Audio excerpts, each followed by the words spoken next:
அனைவருக்கும் வணக்கம். கன்னிராசினியர்களுக்கு உங்களுடைய வாழ்வில் 12 வருடம் கழித்து நிகழ இருக்கும் அற்புத கிரக மாறுதல். கன்னிராசிக்கு அடிக்க போகும் குபேர யோகம் என்ன? குறிப்பாக மேசராசியில் குரு பகவான் வக்ர நிவர்த்தி பெறுவதன் காரணமாக கன்னிராசினியர்களுக்கு என்ன மாதிரியான நன்மைகள் எல்லாம் ஏற்பட இருக்கு?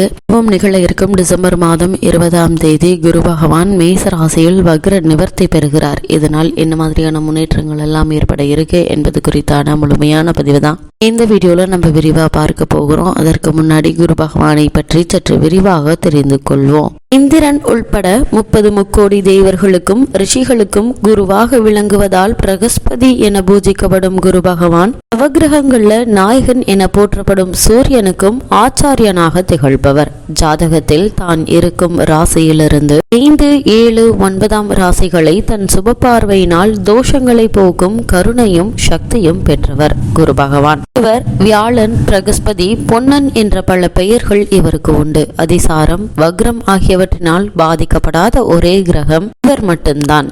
தவத்தினாலும் பக்தி, ஒழுக்கம், நேர்மை, வைராகியம் ஆகியவற்றினால் உயர்ந்த பிரம்மஞானிகள், பக்தியில் உயர்ந்த பாகவதோத்தமர்கள், அறிவினால் உயர்ந்த மாமேதைகள் தர்ம நெறியிலிருந்து சிறிதும் பிறளாது மக்களை தனது குழந்தைகளாகவே பாவித்து நாட்டை ஆளும் மன்னர்கள், கற்பிற்சிறந்த பதிவிரதைகள், நாள் தெய்வங்களையும் கற்றுணர்ந்த பெரியோர்கள், பசுக்கள் பிறர் துன்பங்களையும் தன் துன்பம் போல் பாவித்து இரக்க குணம் கொண்ட உத்தமர்கள் ஆகியோருடைய ஜனன கால கிரக நிலைகளை ஆராய்ந்து பார்த்தால் குரு சிறந்த சுபபலம் பெற்றிருப்பது நமக்கு தெரியும். ஒருவருடைய ஜனன கால ஜாதகத்தில் குரு சுபபலம் பெற்று பாவகிரகங்களுடைய சேர்க்கை இல்லாமல் இருப்பின் நல்ல கல்வி, உயர் பதவி, உத்தமையான கற்பில் சிறந்த மனைவி, அன்பான கணவர், நேர்மை, அன்பாக பேசும் திறன், ஒழுக்கம், மனம் நிறைந்த நிம்மதியான வாழ்க்கை ஆகிய மகத்தான பேர் பெற்றவர்கள் வாழ்வர் இவ்வுலகில். சூரியன், சந்திரன், செவ்வாய் மூவரும் இவரது நட்பு கிரகங்கள்.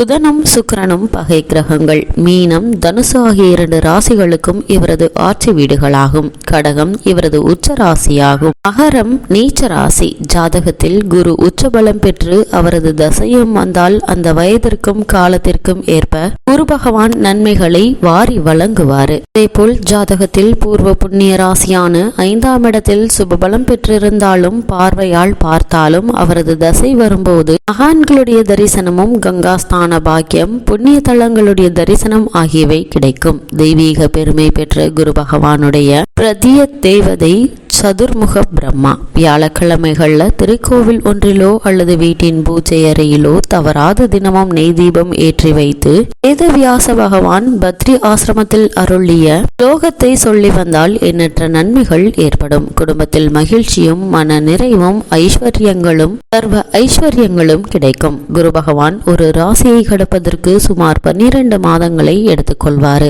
ஒவ்வொரு ஆண்டும் அவர் ஒவ்வொரு புனித நதியை இருப்பதாக புராணங்கள் கூறப்படுகின்றன. ஒரு நதியுடன் குரு பகவான் இணையும் அந்த ஒரு வருட காலம் அந்த நதியினுடைய புஷ்கரம், அதாவது புண்ணிய காலம் என புராதன நூல்கள் விவரிக்கின்றன. இவற்றில் புனித நதிகளான கங்கை, யமுனை, சரஸ்வதி ஒன்று சேரும் பிரயாகை கஷேத்திரத்தில் குரு இணையும் புஷ்கர விழா உலக பிரசித்தி பெற்றது. இந்த ஆண்டில் கங்கா நதியில் குரு சேர்வதால கங்கா புஷ்கரம் என கொண்டாடப்படுகிறது. புஷ்கரம் புண்ணிய காலத்தில் அந்த குறிப்பிட்ட புண்ணிய நதியில் புனித நீராடுவது பல பிறவிகள்ல உடலாலும் உள்ளத்தாலும் அறிந்தும் அறியாமலும் சந்தர்ப்ப சூழ்நிலையினாலும் செய்துள்ள கொடிய பாவங்களும் கூட சூரியனை கண்ட பனி போல் அந்த வினாடியே நீங்கிவிடும் என தர்மசாஸ்திர நூல்கள் கூறுகின்றன.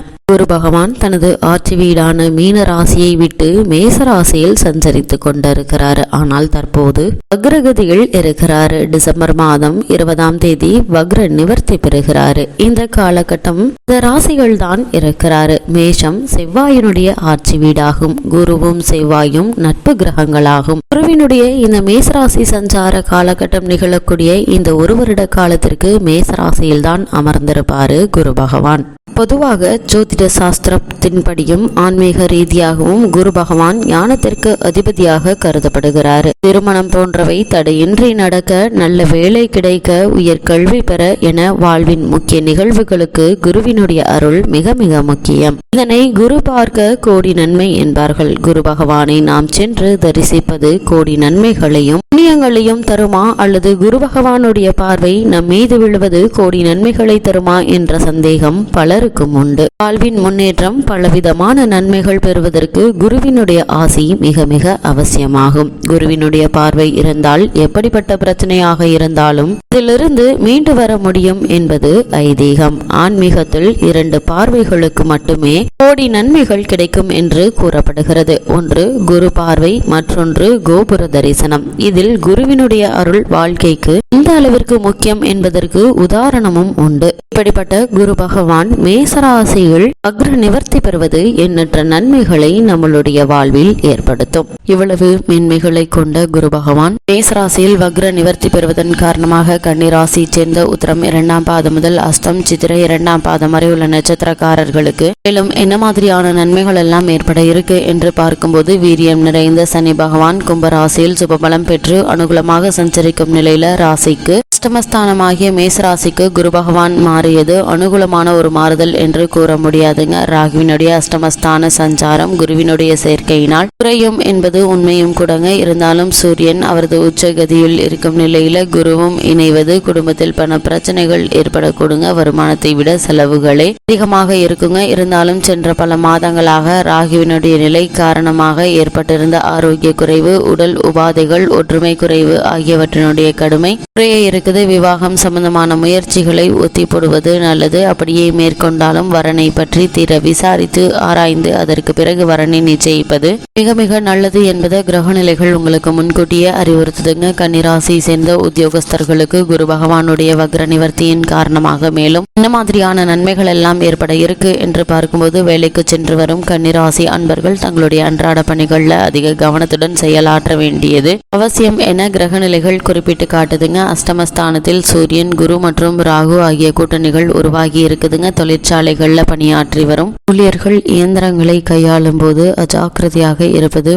அதிக ஜாக்கிரதையாக இருப்பது மிக மிக அவசியங்க. ஏன்னா விபத்துகள் ஏற்படுவதற்கான வாய்ப்புகள் இருக்குதுங்க. அதே மாதிரி உங்களுக்கு காரணமே இல்லாமல் மறுக்கப்பட்டு வந்த பதவி உயர்வு, ஊதிய உயர்வு, உத்தியோகத்தில் கிடைக்க வேண்டிய சலுகைகள் இந்த காலகட்டங்களில் உங்களுக்கு கிடைக்க இருக்குது. தற்போது புதிதாக வேலைக்கு முயற்சிக்கும் கன்னிராசினருக்கும் கூட சிறு முயற்சியிலேயே நல்ல ஒரு வேலை கிடைக்க இருக்குதுங்க. அதே மாதிரி வெளிநாடு சென்று பணியாற்ற வேண்டும் என்ற விருப்பம் இருந்தாலும் அதற்கான முயற்சிகளை தற்போது நீங்க மேற்கொள்ளலாங்க. நல்ல ஒரு முன்னேற்றம் ஏற்படுங்க. கன்னிராசியை சேர்ந்த தொழில் மற்றும் வியாபாரம் செய்பவர்களை பொறுத்த வரைக்கும் கிரகநிலைகள் ஓரளவே சாதகமாக அமைஞ்சிருக்குதுங்க. நியாயமற்ற போட்டிகள் கடினமாக இருக்குங்க. லாபஸ்தானத்தை தக்க வைத்துக் கொள்ள தினமும் நீங்கள் போராட வேண்டி இருக்கும். பல தருணங்கள்ல நிதி பற்றாக்குறை ஏற்படுங்க. சக கூட்டாளிகளுடன் கருத்து வேறுபாடு உருவாவதற்கான வாய்ப்புகள் அதிகம் இருக்குது. கன்னிராசியை சேர்ந்தவர்களுக்கு கிரகநிலைகளின் ரீதியாக கூறப்படும் பரிகாரம் என்ன என்று பார்க்கும்போது, தினமும் காலையில் கந்த சஷ்டி கவசம், சுந்தரகாண்டம், ஸ்ரீமத் நாராயணியம் ஆகியவற்றில் எவை முடிக்கிறதோ அவற்றை படித்து வாங்க. பெண்மணிகள் மீனாட்சி பஞ்சரத்னம், பிராமி அந்த அதே ராம பட்டாபிஷேக சோஸ்திரம் ஆகியவற்றில் தினமும் படித்து வந்தால் சோதனைகள் சூரியனை கண்ட பனி போல் நடந்துவிடும் என்பதை கிரகநிலைகள் உங்களுக்கு தெளிவுபடுத்துது.